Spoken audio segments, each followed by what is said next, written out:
I want to talk about the fact that it is a year since the Queen left us. 1 year on. Rupert Bell is TalkTV's royal correspondent. Rupert, a pleasure to talk to you today. How are you doing? Very good.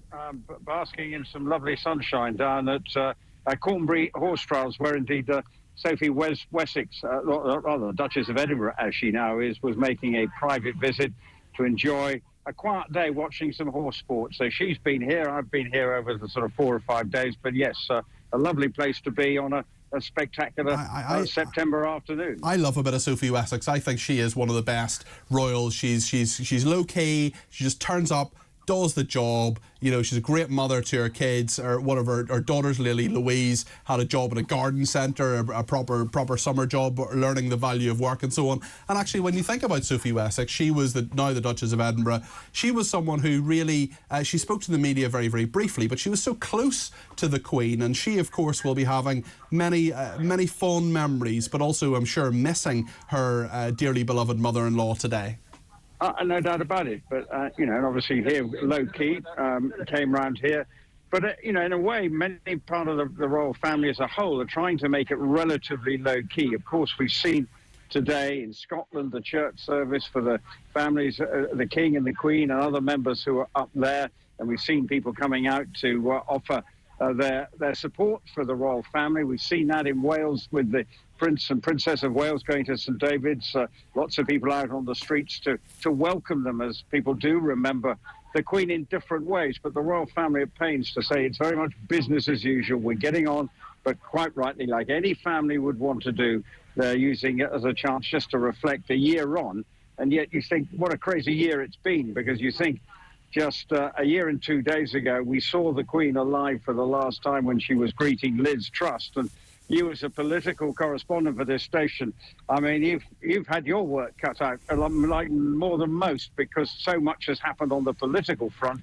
And through all that, of course, the King is trying to navigate his way through his first year as our monarch and all the issues that brings. Well, I remember doing a lot of broadcasting with you around that, because it was a big constitutional, political issue, of course. We had Liz Truss, who'd just become the Prime Minister as well. We're actually just going to hear from some audio recording of what King Charles III has said in tribute to his mother. Let's just play that, and then I'll ask you for your reaction to that, Rupert. Let's just play what King Charles had to say. In marking the first anniversary of Her late Majesty's death and my accession, we recall with great affection her long life, devoted service, and all she meant to so many of us. I am deeply grateful, too, for the love and support that has been shown to my wife and myself during this year, as we do our utmost to be of service to you all. Stirring words there from King Charles after the Queen died, Rupert. I wonder, from your perspective, what you make of what Charles said, and also, you know, you know many people around the royals, you know many royals.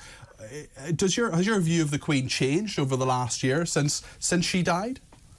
I don't think my view of the Queen has changed, because it was an unstinting period of service to the country. Really, if you think about it, from the moment that, in a way, her father ascended to the throne after the abdication of her uncle, she always knew what her role was going to be destined to be. So and obviously lived through the Second World War, and you know that she put 96 years of service in for this country. And I think the telling line from the King's speech that you heard there was the last line: "Do my utmost," I may be slightly misquoting it, "to serve you all," because I think that's the important line that he wants to get over, that his role in life is to serve the British public and the British people.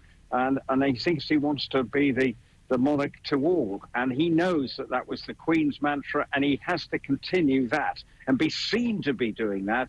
And that is what he views as his role as he continues into now what is the second year of his reign as king of this country. How do you think he's done in the last year since his mother died?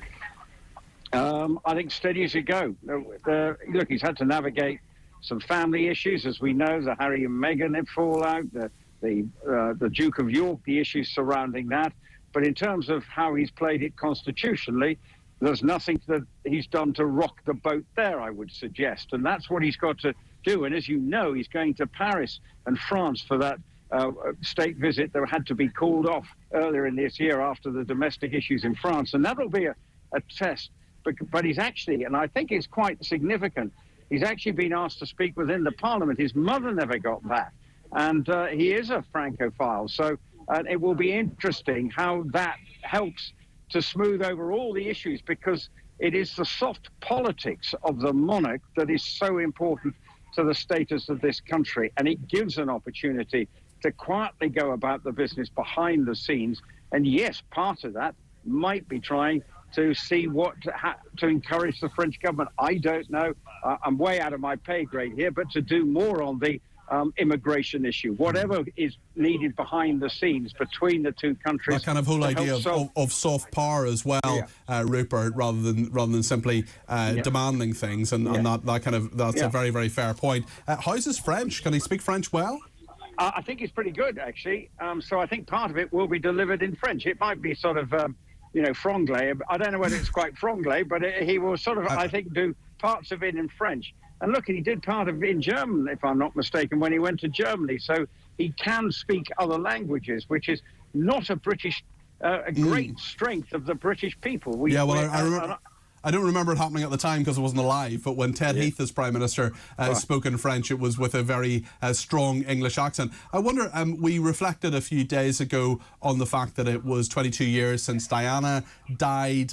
We know that Camilla was the great hate figure at that stage, but over the last number of years there's been a very serious effort by the firm, by the royal family and the people advising them to really bring Camilla more into the public's consciousness and to be perhaps fairer to her, to accept her a bit more. How do you think she has done as Queen of our country? Queen Consort, of course, but Queen Camilla is something that so many people thought, certainly 22 years ago when Diana died in that crash in Paris, that we thought would never happen, and now she is on the throne with Charles.